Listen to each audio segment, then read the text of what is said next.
Hi, എൻ്റെ പേര് doctor Sandrajith, medical officer, Prana Nature Care Centre, കൊല്ലം.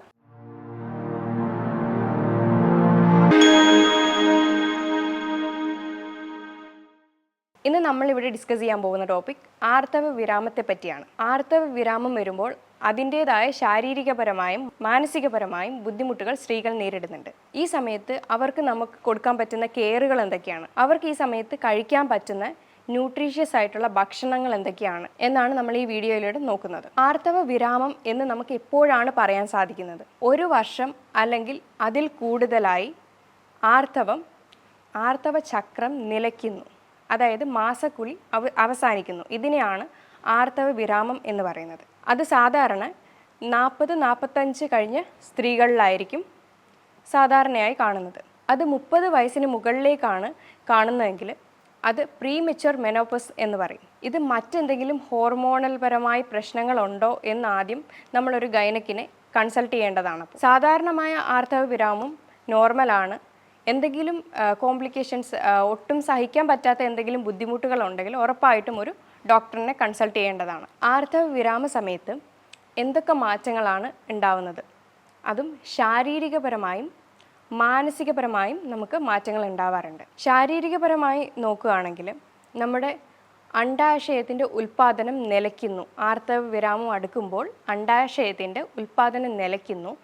അതിൽ നിന്നുണ്ടാകുന്ന ഹോർമോണുകൾ കുറയുന്നു, പ്രധാനമായും ഈസ്ട്രജൻ ഹോർമോൺ. അപ്പോഴാണ് നമുക്ക് ആർത്തവ വിരാമം ആയി എന്ന് പറയുന്നത്. രണ്ടാമത്തെ ലക്ഷണം ഹോട്ട് ഫ്ലാഷസ് ആണ്. ഹോട്ട് ഫ്ലാഷസ് ആണ് ഭൂരിഭാഗം സ്ത്രീകൾക്കും ഒട്ടും സഹിക്കാൻ പറ്റാത്ത ഒരു ലക്ഷണം. ഇത് ദിവസവും പല തവണയാണ് ബുദ്ധിമുട്ടിക്കുന്നത്. ചുട്ടുപൊള്ളുന്ന പോലത്തെ അവസ്ഥയാണ്. എത്ര ലൂസ് ക്ലോത്ത്സ് ധരിച്ചാലും എത്ര തണുപ്പാണെന്ന് പറഞ്ഞാലും ഇവർക്ക് ആ സമയത്തും ചൂടായിരിക്കും. കൂടുതലും ഇത് അപ്പർ പാർട്ട് ഓഫ് ദ ബോഡിയിലാണ് കൂടുതലും കാണുന്നത്. പ്രധാനമായും മുഖം, കഴുത്ത്, നെഞ്ച് ഭാഗമൊക്കെയാണ്. ഇത് കൂടുതലും പ്രശ്നം ഉണ്ടാക്കുന്നത് ഡെയിലി ആക്ടിവിറ്റീസിനെ പോലും ബാധിക്കുന്നു. വർക്കിലിരിക്കുന്ന സ്ത്രീകളാണെങ്കിൽ, ഒരു കോൺഫറൻസിനോ ഒരു മീറ്റിങ്ങിനോ ഒക്കെ ഇരിക്കുന്നവരാണെങ്കിൽ ഇതുമൂലം ഭയങ്കരമായി ബുദ്ധിമുട്ടുന്നു. ഹോട്ട് ഫ്ലാഷസ് മൂലം വജൈനൽ ഡ്രൈനസ്, UTI, പിന്നെ മൂത്രം സഞ്ചിയിൽ നിൽക്കാത്ത ഒരവസ്ഥ, പെട്ടെന്നത് ഡ്രിപ്പാവുന്ന പോലത്തെ ഫീലിംഗ്, ഇങ്ങനത്തെയൊക്കെ ബുദ്ധിമുട്ടുകൾ ഉണ്ടാകുന്നു. ഇതുമൂലം സെക്ഷൽ ഡ്രൈവും കുറയുന്നു. അങ്ങനെ ഫാമിലി പ്രശ്നങ്ങളും ഉണ്ടാകുന്നു. അതേപോലെ തന്നെ സ്കിൻ ചേഞ്ചസും ഉണ്ടാകുന്നു. സ്കിന്നിൽ ഡാർക്ക്നെസ്, ഡൾനെസ്, ഒരുപാട് പിഗ്മെൻറ്റേഷൻ, പിമ്പിൾസ്, അങ്ങനെ പല പ്രശ്നങ്ങളും സ്കിൻ ചേഞ്ചസ് ആയിട്ട് വരുന്നുണ്ട്. ഇതുകൂടാതെ മാനസികപരമായും പല കാര്യങ്ങളും സ്ത്രീകൾ നേരിടുന്നുണ്ട് ഈ സമയത്ത്. പ്രധാനമായും അമിതമായിട്ടുള്ള ഉത്കണ്ഠ, അതേപോലെ സ്ട്രെസ്സ്, ടെൻഷൻ, ആങ്സൈറ്റി, ഒരു വെപ്രാളം, ഇതൊക്കെ കൂടുന്ന ഒരു സമയമാണ്. അതുപോലെ തന്നെയാണ് കോൺസെൻട്രേഷൻ കുറവ്. ഒരു സാധനം എവിടെ വെച്ചോ അത് പിന്നെ മറക്കും. ഇപ്പോൾ ആരെങ്കിലും ഒരു കാര്യം പറഞ്ഞു കഴിഞ്ഞാൽ അതും മറന്നുപോകും. അതുപോലെ ഒന്നിനോടും ഒന്നും താല്പര്യമില്ലാത്തൊരവസ്ഥ. ഒരു ഫാമിലി ഫംഗ്ഷനോ ഒരു ഫെസ്റ്റിവലോ ഇതിലൊക്കെ പങ്കെടുക്കാൻ ഒരു ബുദ്ധിമുട്ട് പോലെ തോന്നും. പിന്നെ എന്നെക്കൊണ്ട് ഒന്നിനും പറ്റില്ല, എൻ്റെ ജീവിതം തീർന്നു, അങ്ങനത്തെയൊക്കെ ഉള്ള ഒരു ഇമോഷൻസാണ് അവരുടെ കൂടുതലും കാണുന്നത്. പിന്നെ ഭയങ്കരമായിട്ടുള്ള മൂഡ് ചേഞ്ചസ് ആണ്. അതും കൂടുതലും ഫാമിലി മെമ്പേഴ്സിൻ്റെ അടുത്തായിരിക്കും. ഇപ്പോൾ ഭർത്താവിൻ്റെ അടുത്തോ മക്കളുടെ അടുത്തോ ദേഷ്യപ്പെടുകയോ കരയുകയോ ഒക്കെ ചെയ്യുകയോ അവരത് കാര്യമാക്കി എടുക്കില്ല. അവരും കൂടെ മനസ്സിലാക്കണം ഇത് ആർത്തവ വിരാമം കാരണം ഉണ്ടാകുന്ന പ്രശ്നമാണെന്ന്. ഈ ടൈം തന്നെയാണ് റിട്ടയർമെൻ്റ് ആവുന്നതും, അതേപോലെ കുട്ടികൾ പഠിക്കാനായിട്ടും വർക്കിനായിട്ടും ഒക്കെ പുറത്തേക്ക് പോകുന്നതും. ഈ സമയത്ത് അവർക്ക് ഉണ്ടാവുന്ന ഒരു സിൻഡ്രമാണ് എംപ്റ്റിനെസ് സിൻഡ്രം. ഇത് വരുമ്പോഴത്തേക്കും ഭയങ്കര ഒരു ലോൺലിനെസ് ഫീലാണ്, ഒറ്റപ്പെടൽ പോലെ തോന്നും. ഇതൊക്കെയാണ് മാനസികപരമായിട്ടുള്ള ബുദ്ധിമുട്ടുകൾ സ്ത്രീകൾ നേരിടുന്നത്. അതുപോലെ തന്നെ ശരീരത്തിനുള്ളിൽ ഇവർ പോലും അറിയാതെ പല രോഗങ്ങളും ചിലപ്പോൾ തുടങ്ങിയിട്ടുണ്ടാവാം ആർത്തവ വിരാമത്തിന് ശേഷം. അതായത് ക്യാൻസർ പ്രവണത കൂടുതലാണ്. എല്ല് തേയ്മാനം ഉണ്ടാവാൻ കൂടുതൽ ചാൻസ് ആർത്തവ വിരാമം കഴിഞ്ഞ സ്ത്രീകളിലാണ്. അതുപോലെ തന്നെയാണ് യൂറിക് ആസിഡിൻ്റെ അളവ് കൂടും, ഹൃദ്രോഗങ്ങളുടെ എണ്ണവും കൂടും. ഇതെല്ലാം ഈസ്ട്രജൻ എന്ന ഹോർമോണിൻ്റെ അസാന്നിധ്യമാണ്. ഇങ്ങനത്തെ പല സിറ്റുവേഷനിലും ഉണ്ടാവുന്നത് കൂടുതലും അമ്മമാരിൽ അല്ലെങ്കിൽ ഭാര്യമാരിലായിരിക്കും.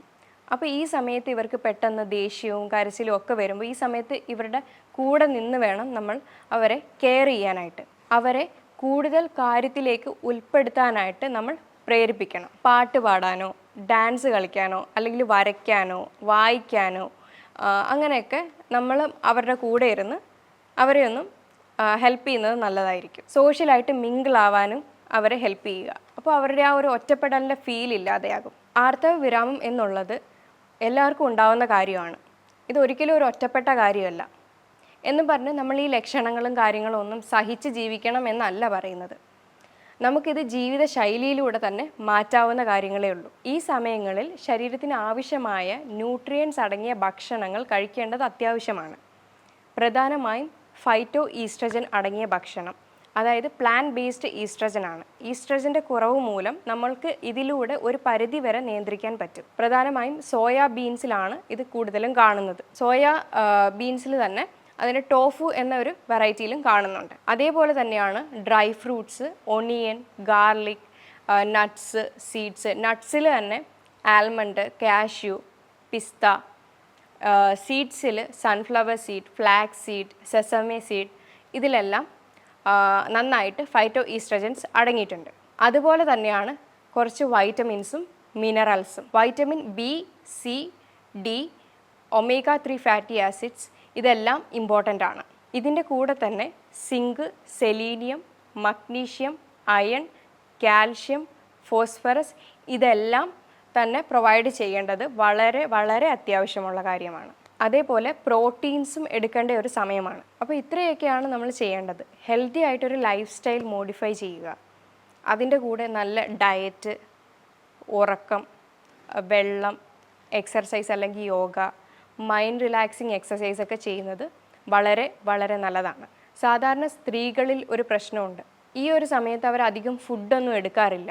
ഈ സമയത്ത് അവർക്ക് ആരോഗ്യം വേണ്ടുന്ന സമയമാണ്. അവർ ഭക്ഷണങ്ങൾ അധികം കഴിക്കാറുമില്ല. പക്ഷെ പ്രധാനമായിട്ടും ഈ സമയത്താണ് അവർ ഈ പറഞ്ഞ കാര്യങ്ങളടങ്ങിയ ഭക്ഷണങ്ങൾ ഉറപ്പായിട്ടും കഴിക്കേണ്ടത്. ഞാൻ ഈ പറഞ്ഞ ലക്ഷണങ്ങളൊക്കെ അവോയ്ഡ് ചെയ്യുകയാണ് നിങ്ങളെങ്കിൽ അത് പലതരത്തിലുള്ള ബുദ്ധിമുട്ടിലേക്ക് ഭാവിയിലേക്ക് മാറാൻ ചാൻസ് ഉണ്ട്. അത് ചിലപ്പോൾ ഫാമിലി ലൈഫിലായിരിക്കാം, അല്ലെങ്കിൽ മെൻ്റലി ആയിരിക്കാം, അല്ലെങ്കിൽ ഫിസിക്കലി ആയിരിക്കാം. അതുകൊണ്ട് ഉറപ്പായിട്ടും ഒരു ഡോക്ടറിനെ കൺസൾട്ട് ചെയ്യേണ്ടത് അത്യാവശ്യമാണ്. ഈ പറഞ്ഞതിൽ എന്തെങ്കിലും സംശയങ്ങളോ കാര്യങ്ങളോ ഉണ്ടെങ്കിൽ താഴെ തന്നിരിക്കുന്ന നമ്പറിലേക്ക് കോൾ ചെയ്യുക. മറ്റൊരു വീഡിയോയുമായി നമുക്ക് വീണ്ടും കാണാം. താങ്ക്